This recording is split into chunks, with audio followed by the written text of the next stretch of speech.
Deep in Southeast Asia, there's a tribe unlike any other.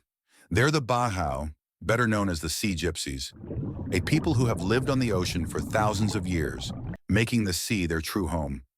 Their whole life is built on water, a bond with the ocean like no other, where there are no borders between man and sea. But here's the real question.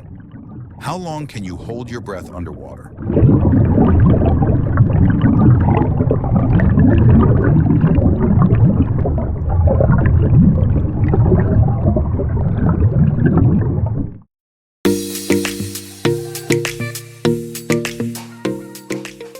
Today, we're diving deep into the world of the Bajau, traveling between the Philippines and Indonesia to uncover the secrets of this incredible seafaring people.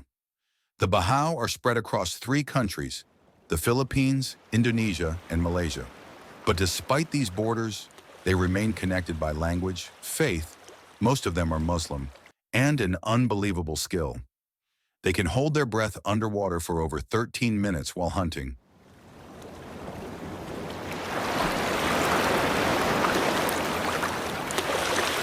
Their incredible abilities have fascinated researchers and scientists worldwide. Even National Geographic has dedicated studies and reports to them. Documentaries have been made, and their stories have been featured on major global networks. Our journey begins in the Philippines, deep in the Sulu archipelago and the Tawi-Tawi Islands, one of the most controversial regions in the country. Some say it's one of the most dangerous places in the Philippines. But is that really true? Out in these remote islands, the Bajau live in isolated sea communities, where houses float and life revolves around fishing and diving. But here, diving isn't just a hobby, it's a way of life. Kids learn to swim before they can even walk, and from a young age, they start training to dive.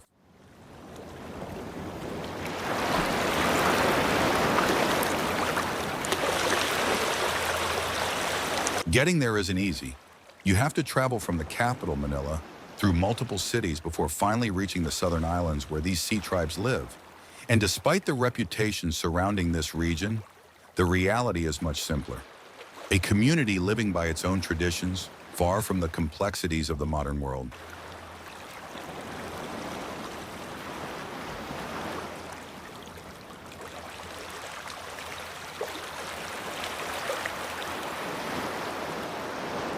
Here, everything revolves around the sea. Homes are built on water, narrow alleys are navigated by small boats, and even the markets float on the ocean surface. But despite their isolation, the Bajau stay connected to the world, thanks to Starlink, which they use on a pay-per-hour system. But there's something even more fascinating. In the past, the Bajau relied on their traditional boats, known as lepa-lepa, small but sturdy wooden vessels that gave them the freedom to fish and travel across the sea. But today, everything is changing. With advancing technology, their traditional fishing methods are fading, and with foreign interference, like massive Japanese fishing vessels depleting these waters, the Bajau's way of life is under threat. But how can these people dive as deep as 70 meters without any equipment? Is it years of training from childhood? Or is there a biological secret that makes them different? To find the answers, we had to travel to another country, to Indonesia, where another branch of the Bajau people calls the ocean home.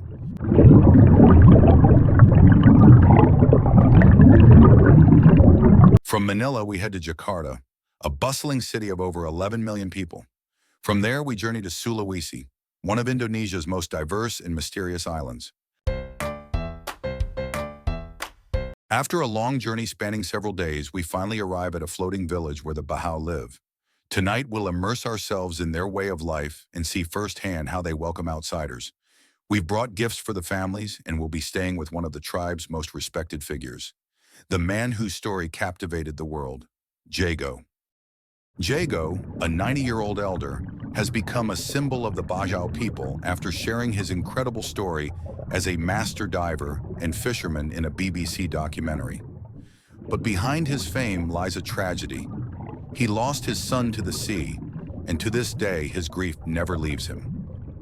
The highlight of this journey? Diving with the Bajau. No gear, no oxygen tanks. just the human body facing the ocean with sheer willpower. We watch them closely, trying to imitate their techniques, but staying underwater for more than 30 seconds feels impossible. Meanwhile, they dive for minutes at a time, spearfishing with a level of skill we've never seen before.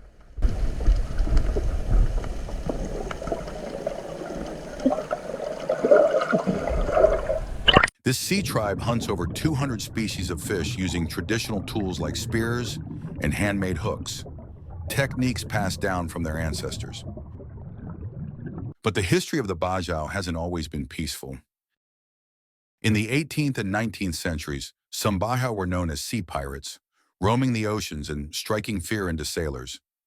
This led several nations to hunt them down, forcing them to abandon that life and eventually settle, gaining official identities and citizenships in the countries where they remain.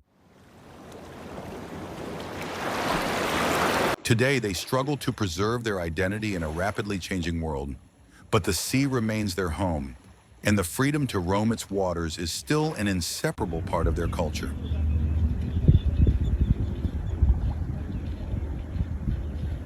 And that's where today's video ends, but the story of the Baha lives on.